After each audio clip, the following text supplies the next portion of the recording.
I think it's very important to the legacy that people leave. And when you think of what this country, from the standpoint of who our friends and who we stand by, but what we make our fights for. When we fight for the idea of freedom and democracy, and to give it to other children and others around in other countries, that's what makes America great. That's what makes and binds us with Israel as well. You know, I've been here a short time. I've heard a lot of speeches on the floor. When the Prime Minister of Israel stood before us and said, "There's no greater friend to America than Israel. There's no greater friend to Israel than America." I stood.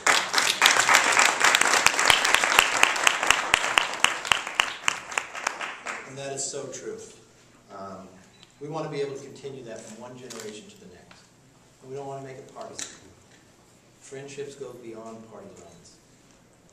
So this August, when we have a break, as you know, we have a lot of new freshmen here. One of my jobs last time was recruiting them.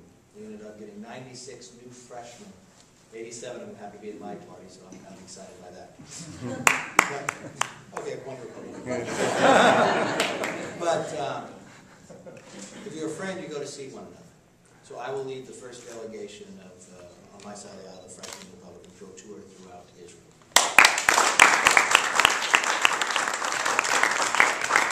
I will say this, the United States of America is committed to Israel. You know that. We have been that. Not only because we say it through all of our actions, generations of presidents, and I think also what's so good, from my perspective, from an intelligence perspective, where a lot of what we do is classified. We work very closely with the Israeli intelligence. Again, in my opinion, intelligence is the best defense against terrorism. So thank you for having me here, and we'll look forward to seeing you. And as a former Clevelander,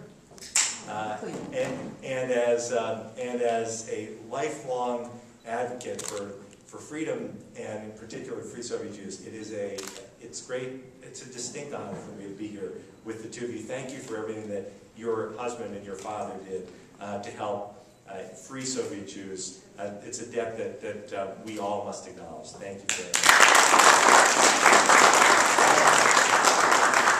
And then what better legacy of the Jackson-Vanik Amendment than the fact that there are some 15,000 kids who are learning every day in Israel thanks to the work of Shuv.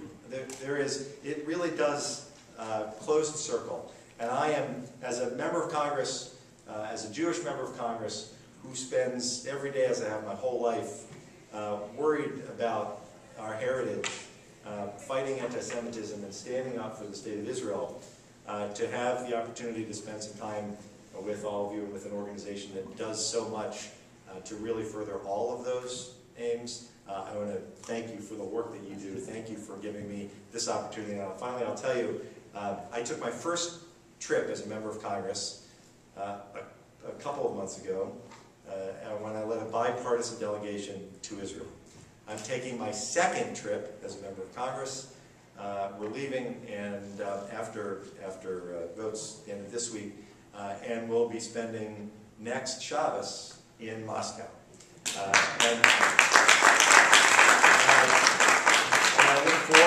I look forward to thinking about this lunch and the two of you and the incredible work that you do, to know that because of the work that this fine organization does, there are kids who, from the former Soviet Union, who are learning about democracy and freedom, and at the same time their Jewish heritage.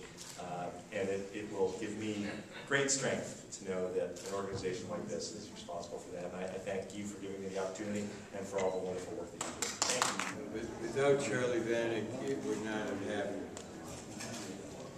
And his dedication was beyond compare.